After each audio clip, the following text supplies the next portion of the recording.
이 시간에는 짧은 본문의 말씀을 통해서 예수님께서 세우시는 하나님 나라의 성격이 어떠한가를 생각하고 또 그에 마땅한 성도로서의 우리의 신앙과 삶의 원리 또한 어떠해야 하는가를 함께 생각해 보겠습니다. 본문을 읽으신 대로 예수님께서 예루살렘에 입성하시는 장면을 기록하고 있습니다.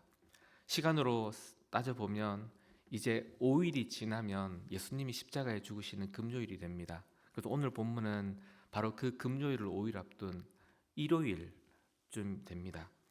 그런데 이 입성 장면에서 오늘 복음서 말씀이 특별히 강조하는 것이 있습니다.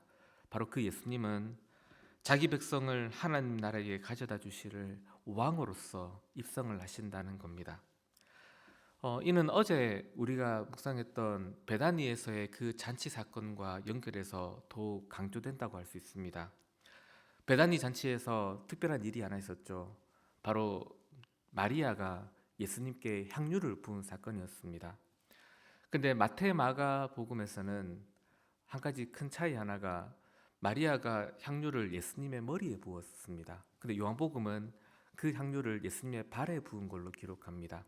이는 다른 것이 아니라 향유를 예수님의 머리에서 발끝까지 부었다라는 얘기입니다.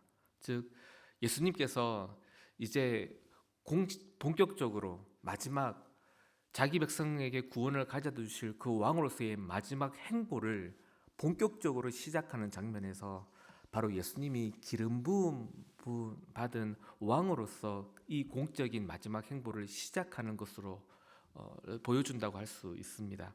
그리고 예수님은 드디어 이제 그 기름 부음을 받고 이제 당신의 백성들이 거하는 그 성으로 왕으로서 입성을 하고 계시는 거죠. 그러면서 오늘 이 짧은 본문 안에서 백성들과 제자들의 인정과 증언, 그리고 예수님이 나타내시는 직접적인 행동 계시로 오직 한 가지, 예수님은 그렇게 자기 백성을 구원하러 이 땅에 오신 왕으로서 이 성에 입성하신다는 걸 가득하게 드러냅니다. 어떻게 드러낸지를 하나씩 살펴보면 먼저 13절에서 백성들이 종려나무를 들고 호산나를 외치며 찬송을 부릅니다. 그런데 이는 단순한 찬송이 아니라 시편 118편의 노래를 인용해서 부르는 겁니다. 시편 118편은 하나님의 나라가 도래할 것을 탄원하는 노래로서 여호와의 이름으로 일컬어지는 메시아가 오심으로 그 나라가 건설될 것을 노래하는 시편입니다. 바로 그 예언의 노래를 지금 백성들은 예수님께로 돌리고 있는 겁니다. 이게 무슨 뜻이 되는 거죠? 이 찬송을 부르는 백성들 모두가 바로 그 말씀을 성취하는, 그 말씀의 성취를 입성하시는 예수님께로 돌림으로써 바로 예수님이 그 시편에 예언한 대로의 하나님의 나라를 도래하게 만드는 왕이시라고 그렇게 고백하고 있는 겁니다. 더욱이 17절 18절에서는 이 노래를 부르는 이들이 나사로의 부활 사건에 대한 증언을 듣고 모인 자들이라고 그렇게 밝히고 있습니다. 즉 죽음을 이겨 생명을 회복하신 예수님이시라는 그 사실을 알므로써 그 예수님이기에 참된 평화를 가져다 주실 왕이라고 그렇게 이 백성들이 인정하고 있다는 거죠. 이는 예수님께서 참으로 그러한 왕이심을 직접 행동 계시로서도 보여주고 계십니다. 바로 예수님이 입성하실 때 어떤 행동을 하시냐면 친히 어린 나귀를 타고 입성하신다는 겁니다. 이 역시 스가랴 9장에 예언된 말씀을 성취하는 것입니다. 예수님 스스로 그 말씀을 성취하는 행동을 취하셔서 당신께서 약속된 메시아로서 하나님의 나라를 세우는 왕으로 오셨다고 그렇게 예수님이 밝히고 계시는 겁니다.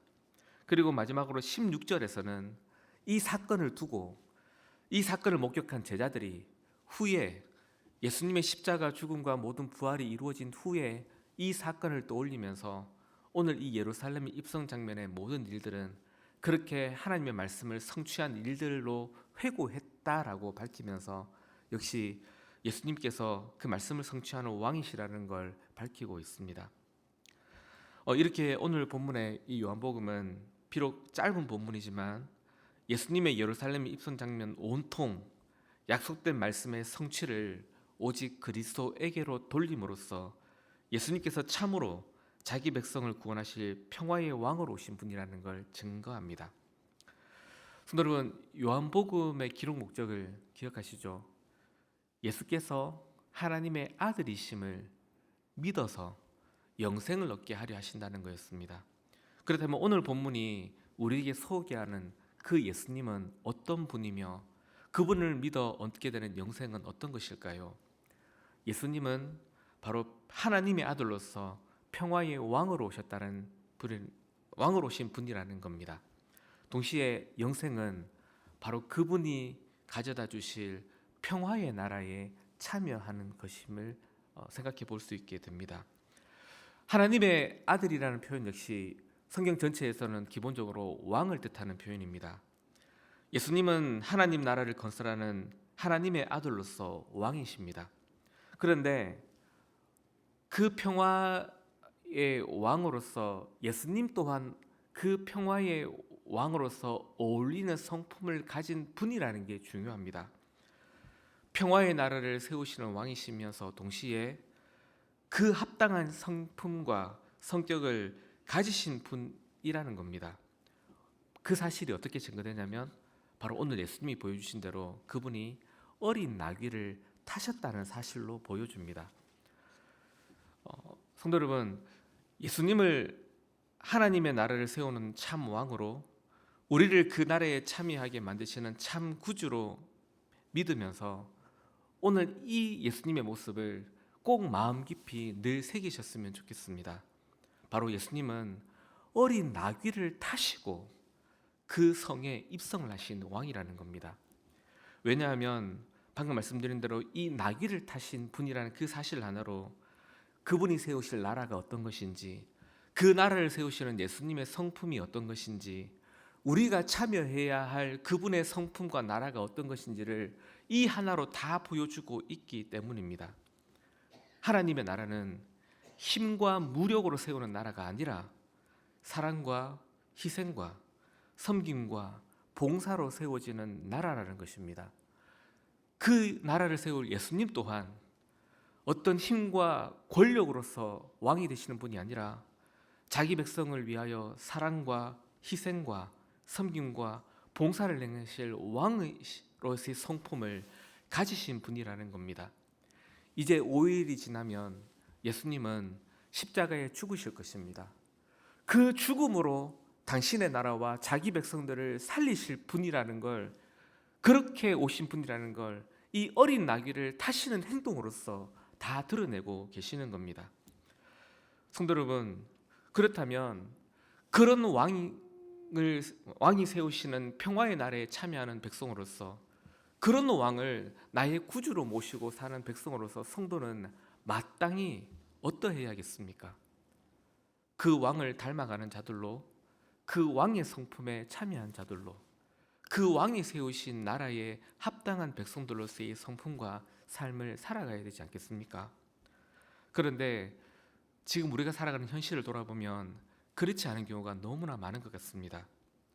오늘날 교회의 성도로서 이러한 예수님의 성품과 그분이 세우신 나라에 참여하기는커녕 오히려 그 나라와 그 성품에서 멀어진 삶을 사는 이들이 너무나 많아지는 시대인 것 같습니다.